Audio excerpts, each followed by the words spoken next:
Amen. Ready na po ba tayo sa salita ng Panginoon? Amen. So we are still on our series po about seeking God. And for the past 2 weeks, we've been talking about Hebrews 11:6, no? Where we are taking an in-depth look at every keyword dun po sa ating text. Once again, basahin natin yung Hebrews 11 verse 6 na sabi po dito, "But without faith, it is impossible to please God." No?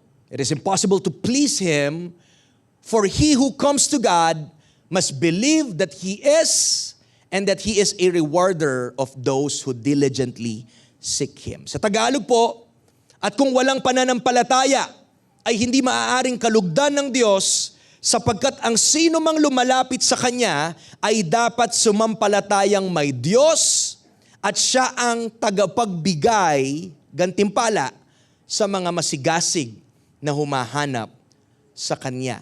So sa first week po natin, napag-usapan na po natin yung importance of knowing that God can be pleased. Amen? At nalaman po natin, review lang po, that we can please God through our faith.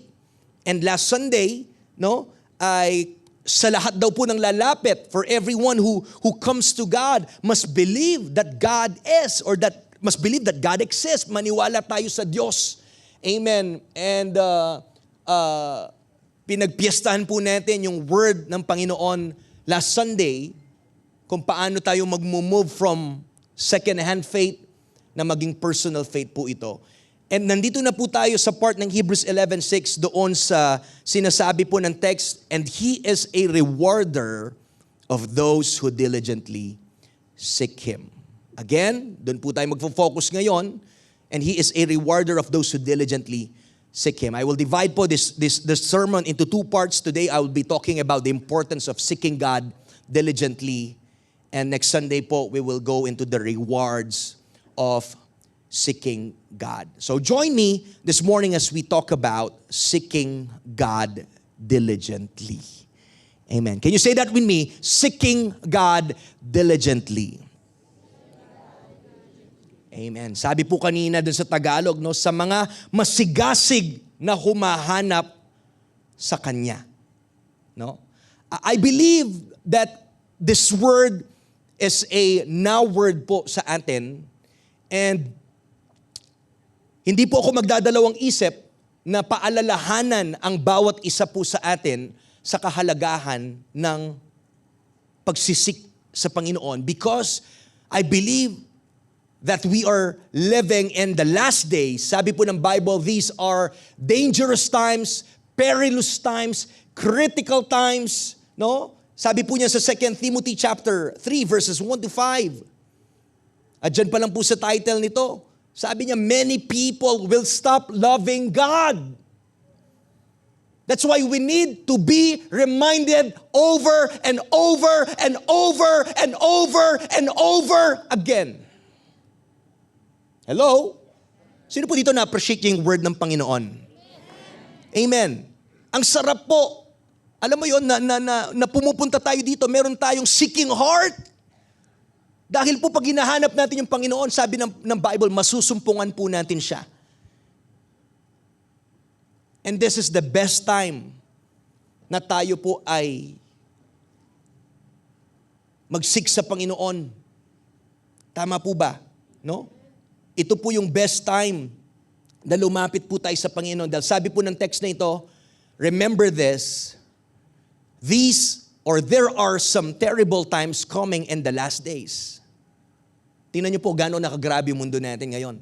People will love only themselves and money.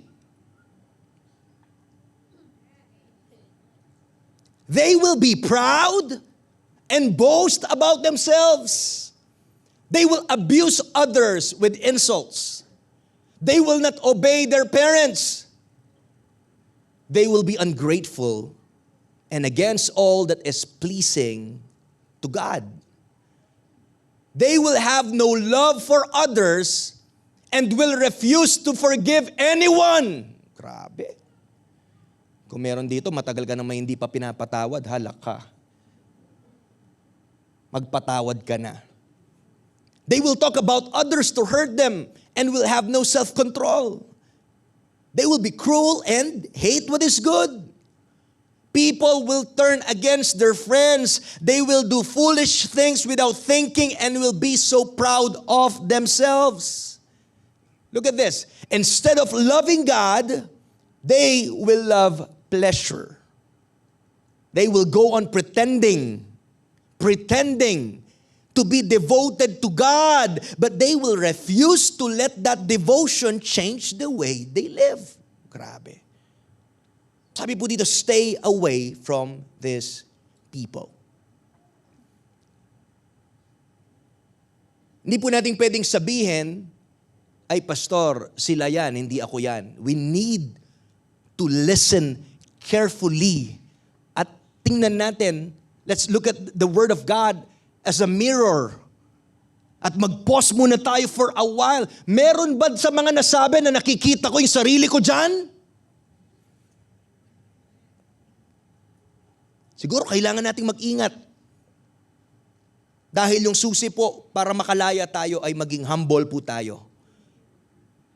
At the more na lumapit tayo sa Panginoon. We can see here, terrible times will come. And I believe we are now on that last day na sinasabi po ng Bible. Yung tao, lovers of themselves, lovers of pleasure, lovers of money, mayabang, mapagmalaki, mapanakit, walang self-control. They hate what is good. Kung tayo po ay ganyan po yung pumupuno sa isip natin at puso natin, paano pa nga natin hahanapin ang Diyos kung punong-puno tayo ng sarili natin? Kaya kailangan mag-ingat po tayo. Hindi pa po ito yung pinaka-text natin dito po sa sermon ko this morning, pero yung power verse po, no, na binigay ng Panginoon is found in Isaiah 55, 6-9. Ito po yung pinaka-power verse natin dito po sa ating sermon, na sabi po dito, verse 6, seek the Lord while you can find Him. Call on Him now while He is near. Let the wicked change their ways and banish the very thought of doing wrong. Let them turn to the Lord that He may have mercy on them. Yes, turn to our God, for He will forgive generously.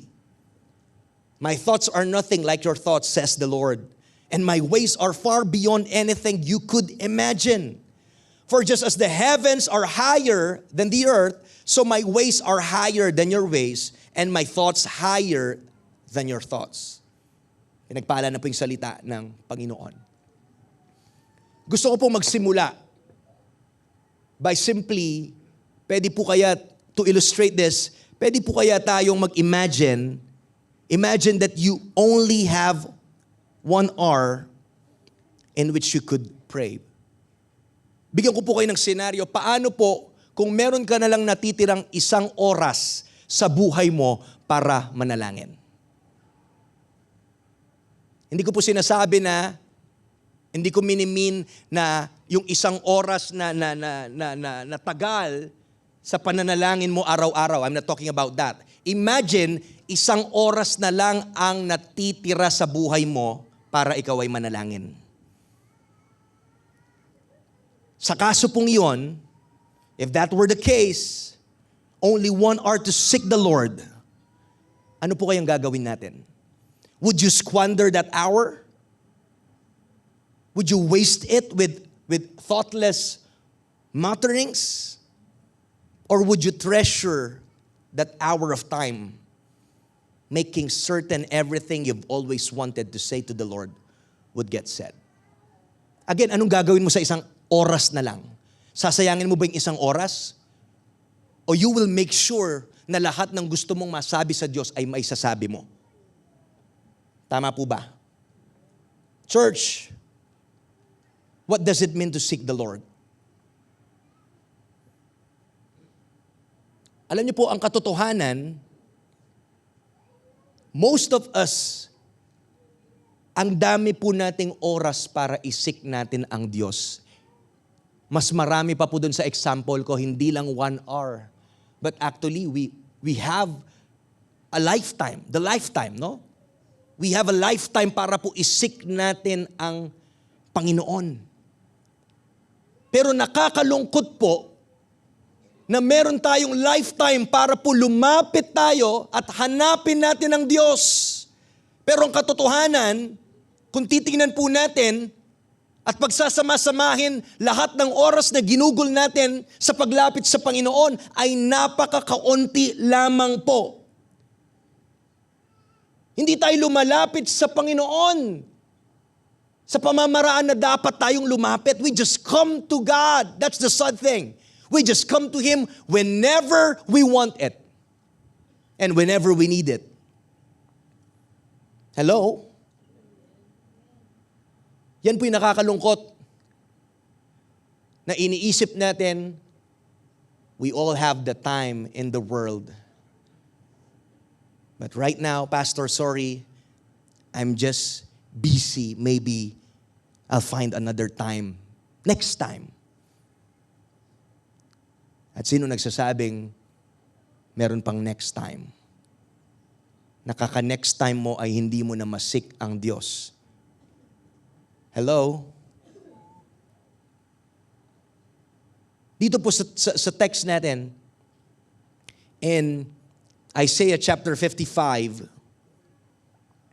God spoke through His prophet, si Isaiah, to the people of Judah who were enslaved during the Babylonian captivity. At dumating po yung time na sila na po ay babalik, no, sa kanilang pinanggalingan, but they were hesitant. Perhaps takot po sila kung anong pwedeng mangyari. Imagine 70 years ng captivity. Maybe takot po sila na hindi na nila alam ano yung feeling ng isang malaya. Imagine 70 years kang captive. Perhaps they were afraid. Natutulungan ba tayo ng Panginoon? Ano kayang mangyayari sa atin pagbalik natin? Yan po siguro yung mga umiikot sa utak po nila. But the message of our text this morning, it spoke to the fearful hearts of the people of Judah. Na sinasabi po ng Panginoon through Prophet Isaiah is in order for them to get back sa kanilang tahanan, they need to seek God. In order for them to find their way home from captivity, they need to seek God. Alam niyo po sa atin, hindi ko po alam ano pong senaryo, ano pong nangyayari sa buhay niyo right now, but I believe we too have a frightening journey ahead of us as well. It's a journey called life. Maybe yung iba po sa atin, ahead of you may be great, but there may be also great disaster. Iba't ibang kapagsubukan, iba't ibang bagay yung kinakaharap po ng bawat isa po sa atin. No? Pero naniniwala po ako, anuman ang sitwasyon nyo, nasaan ka mang kapagsubukan, inaanyayahan ka po ng Panginoon. God is inviting us this morning na isik po natin ang Panginoon. Isik po natin ang direksyon ng Panginoon. Ibigay natin sa Kanya yung ating mga puso. Alam niyo po bakit? Mayroon pong mga importanteng lessons na malalaman natin sa kwento po ni Prophet Isaiah. And that is number 1, take note of this, there is a time to seek the Lord. Again, come on. Gusto ko pong itrompeta to ng malakas, lahat po na nakakarinig ng tinig ko, there is a time to seek the Lord. Sabi ng Isaiah 55 verse 6, seek the Lord while you can find Him, call on Him now while He is near. Sa gitna po ng panahon na ang tao ay punong-puno sa kanilang sarili at abalang-abala sa kanilang mga pangarap, abalang-abala sa pagbibuild ng buhay nila. Nakakalungkot po na sabihin na maraming tao ngayon ay wala ng panahon sa Diyos. Even yung pag-church, minsan ang hirap ng isingit sa schedule ng tao. Di ko rin po alam anong nangyayari, even sa mga eskwelahan. Minsan, pati trabaho. I don't know what's happening sa panahon po natin ngayon. It seems na ang kaaway talaga ay busy sa pagdidistract at pagbato ng mga iba't ibang bagay na pwedeng magpalayo sa atin sa Panginoon. But again, ito po ay perfect na oras para po ma-remind tayo. Number one, there is a time to seek the Lord. Seek the Lord while you can find Him. Call on Him now while He is near. Look at this. Letter A, it was a dangerous thing for Judah to think God is always there, ready to do whatever they ask of Him. Ito po yung pangit, nakakatakot na nakaisipan na iniisip ng Judah na, Lord, sige, dyan ka lamang. Marami sa atin, yun yung ginagawa natin. Lord, chill ka mo, Ken. Dyan ka lang, Lord. Anytime na kailangan kita, tatawagin kita. Wow. Sino po dito guilty dyan? Hello? Gising po ba kayo? Parang inaantok ato yung mga kausap ko. Ninanamnam nyo lang. Hallelujah. No, Lord, Ken ka mo. Hahanapin kita, Lord, pag magka-loko-loko na, pag emergency na, Lord, I'll make sure, I'll push that button. Ganyan din po yung kaisipan ng Judah. Napakadelikado po na isipin nila na ang Diyos nandyan lang, anytime na kailangan natin siya, or anong gusto nating gawin niya, ay gagawin niya. No. Yung word po ni Isaiah dito, number one, Isaiah's words, nasabi niya, seek the Lord while He may be found. It stresses the urgency of the time of decision. Habang may oras ka ngayon, hanapin mo ang Diyos. Hello? Habang binigay po sa atin ito. No wonder, yung now, we call this the present time. Present time. Present. Also, present means regalo. Alam mo yung regalo ng Diyos sa'yo? Ito ngayon. Kasi yung bukas hindi pinangako sa atin. Ulitin ko po, yung bukas hindi pinangako sa atin. Kaya nga po sinabi dyan, seek the Lord while you can find Him. Call on Him. Come on, shout, now! Yugigin mo yung katabi mo sa left and right. Come on. Touch your neighbor. Sabihin mo, now, now, now, now. Call on Him now.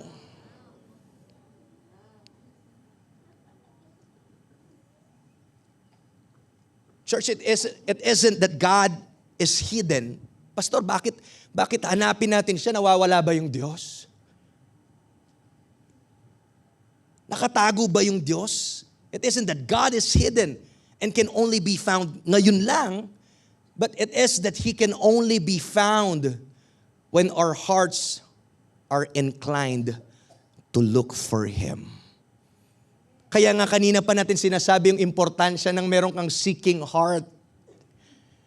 Kasi kung hindi mo hinahanap ang Diyos, paikot-ikot ka lang, wala kang ginagawa, nagiging religious ka lang. Kala mo napapalapit ka sa Diyos sa ginagawa mo, pero hindi. Paikot-ikot ka lang. You need a seeking heart. At makikita po natin dyan yung urgency of the time of decision. You need to decide now. And number two, God was ready for the people to seek Him, to follow Him right then. And if they refused, they might not get another chance. Ito po yung lie ng kaaway sa atin. Nasaka na. May chance ka pa doon. Kaya pang ayusin yan mamaya. Makakahingi ka naman ng tawad pa. Ayan, yan po, no? Yan po yung kasinungalingan na ginagawa ng kaaway sa atin. Kaya we're thinking that we all have the time in the world. At hindi po natin napaprioritize yung dapat at yung pinapagawa ng Diyos sa atin.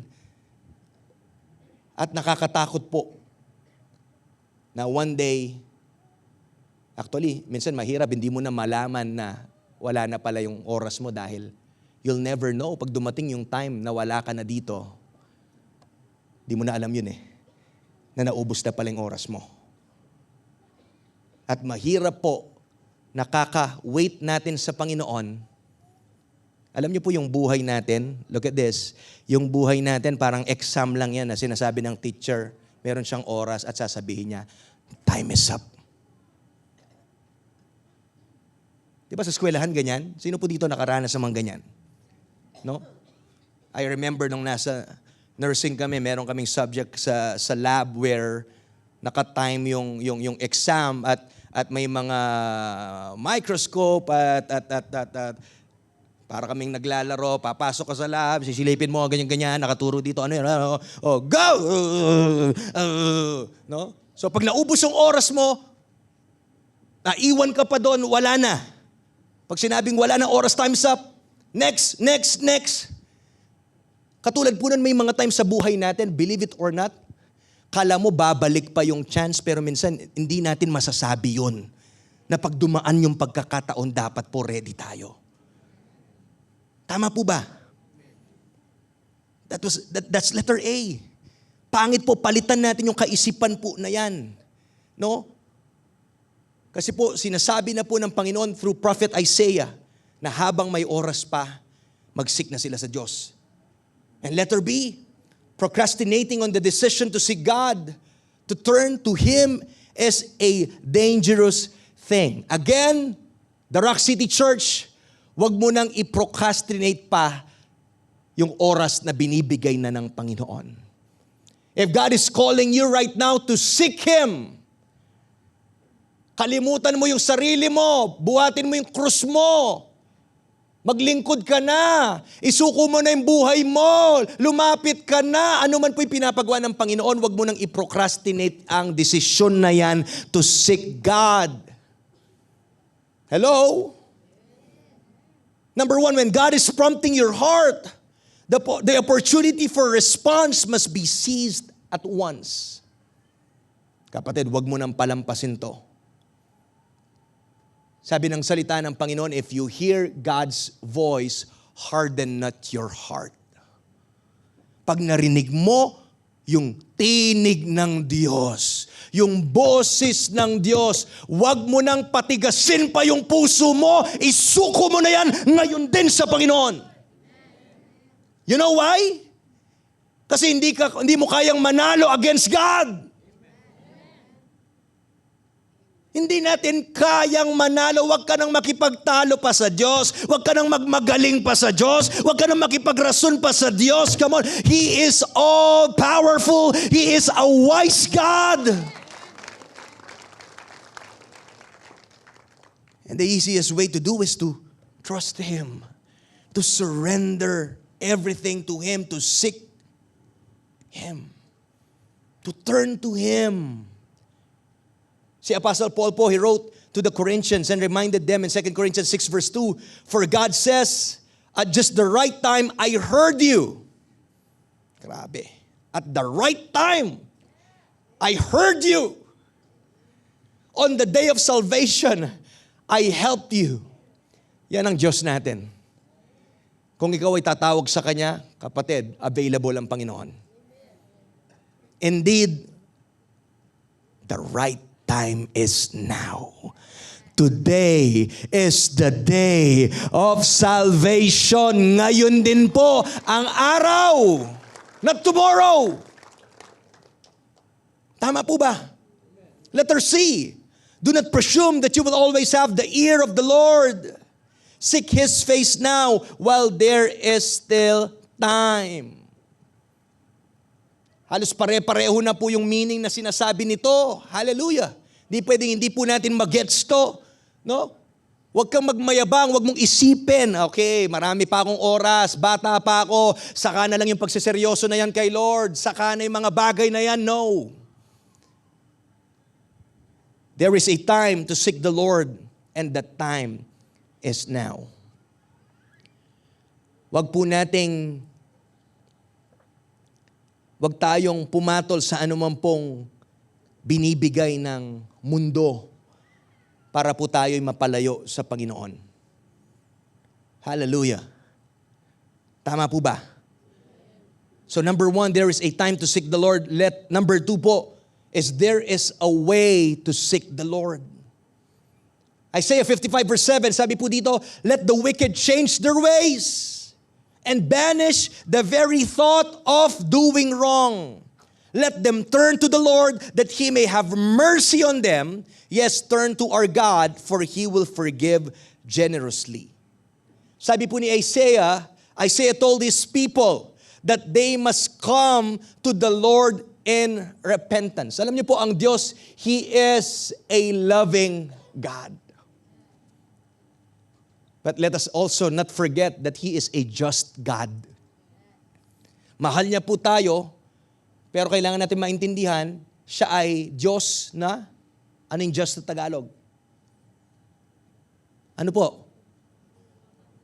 Na? Ano? Hindi niya po pwedeng, magpikit mata lang po siya at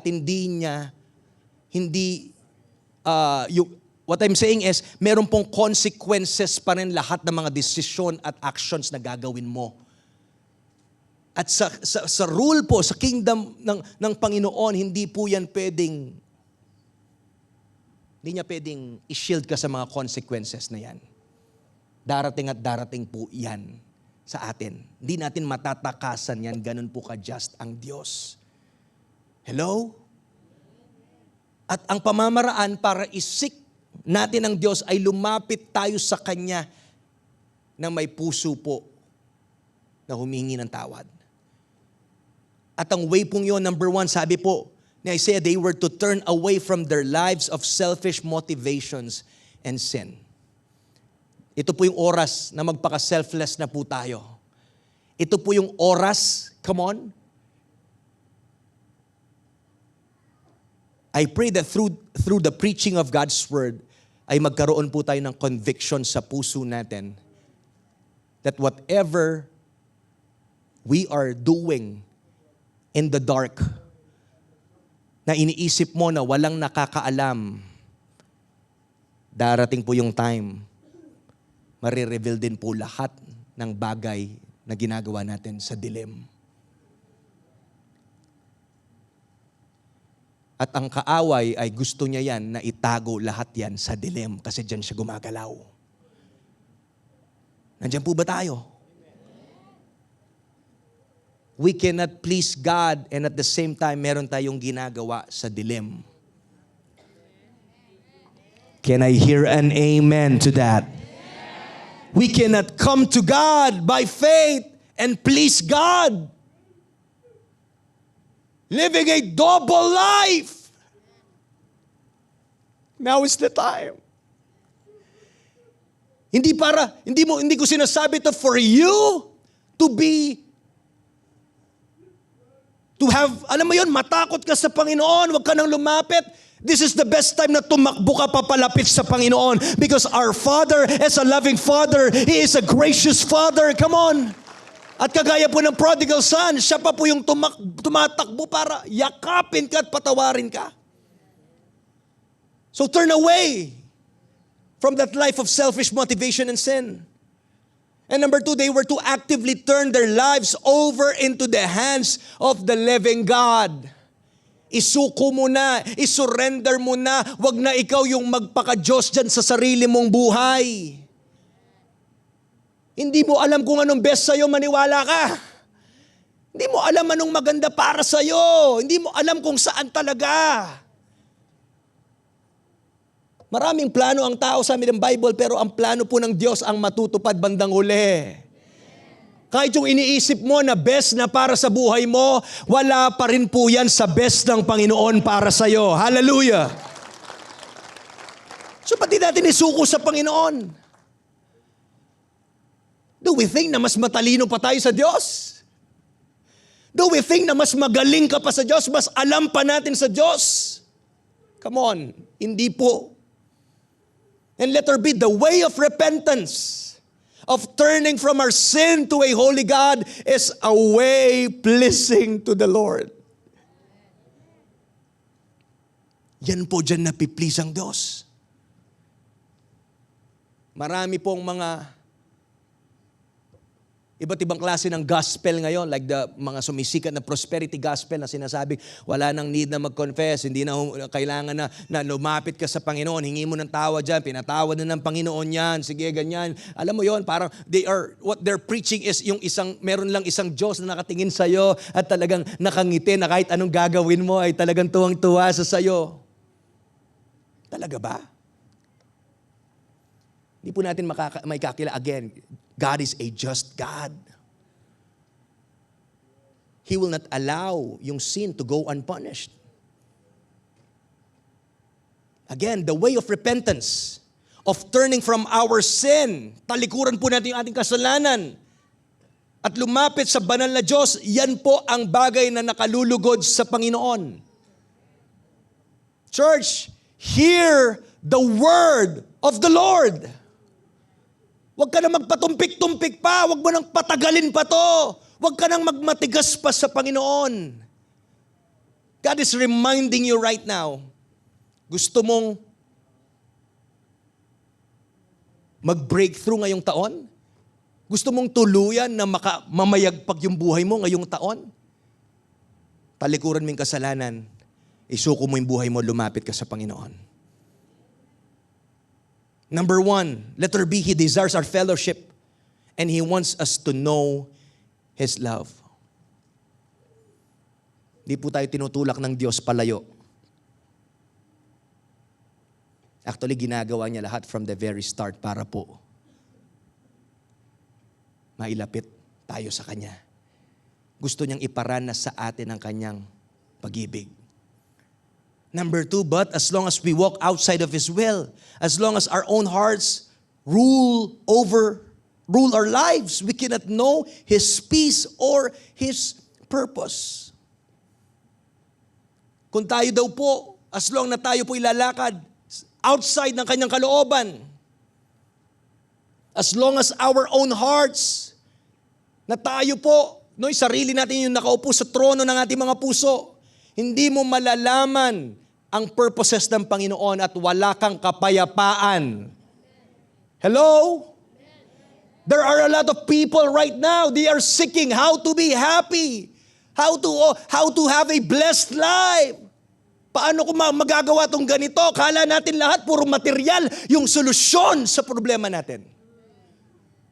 You all think that money, yung pagiging, kala mo yung kasagutan sa lahat ng to ay pera, yung magpapasaya sa'yo ay material, magpapasaya sa'yo ay relationship o anumang pong bagay. Huwag niyo pong kalimutan na ginawa po ng Panginoon ang ating mga puso. Default po ng pusong yan, nakaprogram yan na maglolong yan sa kanyang Creator. Ulitin ko po, itong pusong to, matik to, ang hinahanap niyan yung gumawa sa kanya. Kaya hindi yan pwedeng salpakan ng pera, ng material, ng relationship. After relationship, you will never find anyone dito po sa mundo or anything that can satisfy the longing of your hearts. Only Jesus, your Creator, can fulfill the longing of your heart. You want to have real joy, real peace sa buhay mo? Then come to Him. Lumapit ka sa Kanya, malalaman mo yung purposes ng Diyos sa buhay mo at sasaya ka. Magkakaroon ka ng kapayapaan like never before. Number 3, He has provided the means for us to seek and find Him, and that is the person of the Lord Jesus Christ. Praise God that He sent His Son Jesus to die on the cross, and because of what Jesus did on the cross, we can now come to the Father. Dahil dun sa sacrifice na ginawa niya. If not for Jesus, we cannot even come to God. Hindi man tayo pwedeng pakinggan ng Diyos dahil po dun sa gap natin na siya'y banal na Diyos at tayo'y makasalanan. Pero ngayon nakakaabot na tayo doon dahil po sa krus ng Kalbaryo, sa buhay ni Jesus, sa ginawa niya sa krus ng Kalbaryo. Kaya po posible po na masik natin ng Diyos. Nag-provide siya ng means at yun ang kanyang anak. And number 4, there is a way to seek the Lord, and that way is with a humble and repentant heart. I pray that every time we will come here or we will come to God, ang sekreto po, alam niyo, sabi ng Bible, a broken spirit and a contrite heart He will not despise. Ang puso daw na basag, ay hindi niya kayang, alam mo yon, eneg yung panahabita, itay pantunana. Pusong nagpapakumbaba. Kaya every time na lalapit tayo sa Panginoon, dapat malambot yung puso. Hindi pwedeng mapuno yung puso mo ng pusong mayabang. Hindi pwede. Gusto mong buuin ni Lord yung puso mo, dapat basag yan. Kapatid, hindi mo kayang ayusin ang sarili mo. Hindi mo kayang buuin ang sarili mo. Si Jesus lang po. Kaya lumapit tayo na may puso nagpapakumbaba at puso na nagre-repent. And lastly, number 3, there is a reason to seek the Lord. What's that reason? Verses 8 to 9. My thoughts are nothing like your thoughts. Grabe, yan yung sinasabi ng Panginoon. No? Bakit hindi ka magtitiwala sa Diyos na mas mataas pa yung kaalaman at purposes niya sa'yo? And my ways are far beyond anything you could imagine. For just as the heavens are higher than the earth, so my ways are higher than your ways. Kung paano daw yung, alam mo yun? Gano'ng kataas yung langit at lupa, ganon yung difference ng kaisipan ng Diyos at pamamaraan ng Diyos sa atin. And my thoughts higher than your thoughts. Sinasabi po ni Isaiah dito, letter A, Isaiah let his people know that they would never understand God on their own. Kailangan po nila na lumapit sa Diyos. Number 1, God's ways and thoughts simply were not what the people of Judah were capable of doing or thinking. And number 2, their lives had been so ruled by sin that they would never break free from the chains that held them. Kung hindi sila lalapit sa Panginoon at susuko at hihingi ng tawad, yun po yung sinasabi ng 1 and 2 po dito. That God's ways and thoughts simply were not what the people of Judah were capable of doing or thinking kasi po, they don't have even the mind of Christ dahil nga yung nagro-rule sa buhay nila ay kasalanan, ang kanilang sarili. So hanggat hindi sila lumapit sa Panginoon at ma-break po yung power ng sin sa kanilang buhay, they were not capable of doing or thinking, sabi ng number 1. And letter B, we need God's help to make it in this world. Kung paano naman po natin ito a-apply practically sa buhay natin. Nandito po tayo sa journey ng buhay natin, iba't ibang sitwasyon. At bakit mo kailangan isik ang Panginoon? Kasi you can never make it without God. Hindi mo kayang mag-isa, hindi mo kaya na malampasan yan nang wala ang Diyos sa buhay mo. I'm telling you. Hindi mo kaya yan sa sarili mong diskarte, hindi mo kaya yan sa sarili mong kakayahan.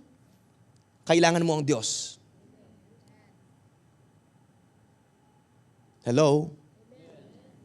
Number 1, there simply are too many things to deal with that go beyond our understanding, beyond our capabilities. We cannot know the future. Bakit kailangan natin ng Diyos? Number 2, we cannot foresee what paths life may take us. May balo, di mo nga nakikita eh. Kaya nga nasa stuck tayo eh, di mo alam, di ka nga makastep kung kaliwa o kanan, di mo alam. Pero ang Diyos, He is a wise God. He is the Alpha and the Omega. Alam niya ano yung tatahakin mo, kaya magtiwala ka sa Kanya, lumapit ka sa Kanya. We cannot be good enough,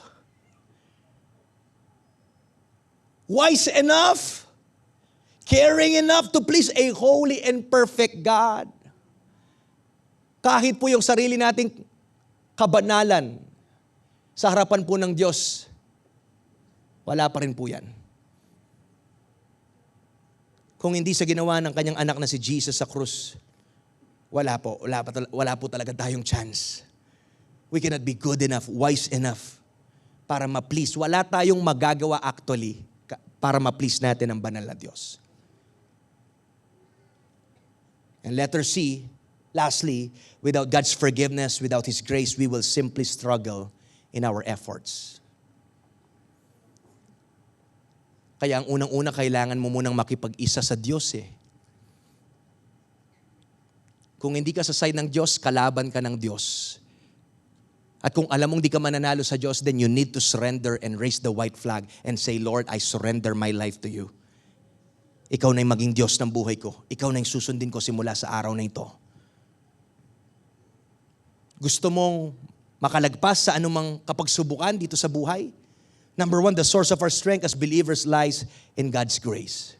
Mabiyaya po ang Diyos.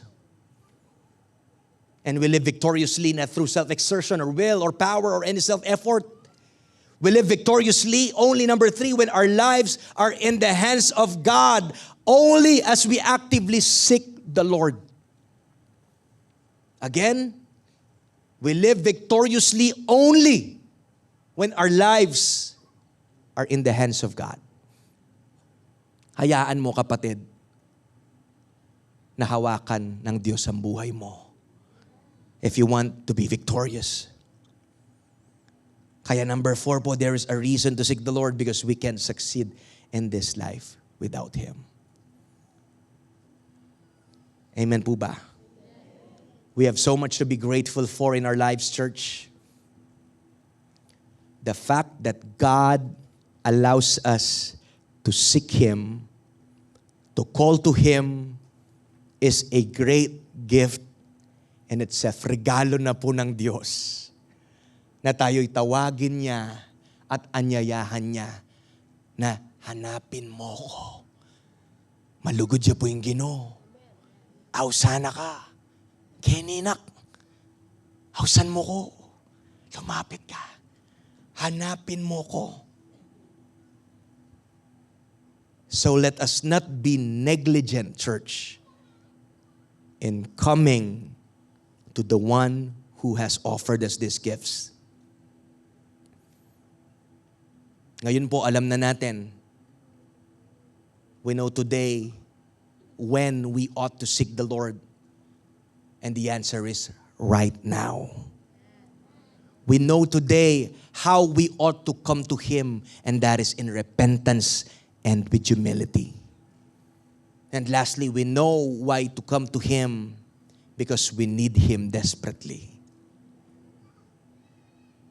As I end, let's seek the Lord while He may be found. Let's call to Him while there is still time. Huwag mo nang ipagpabukas pa yan. Lumapit ka na ngayon sa Panginoon ng may pusong basag at puso na humihingi ng tawad sa Kanya. Palakpakan po natin ang Panginoon. Tatayo po tayo ngayong umaga.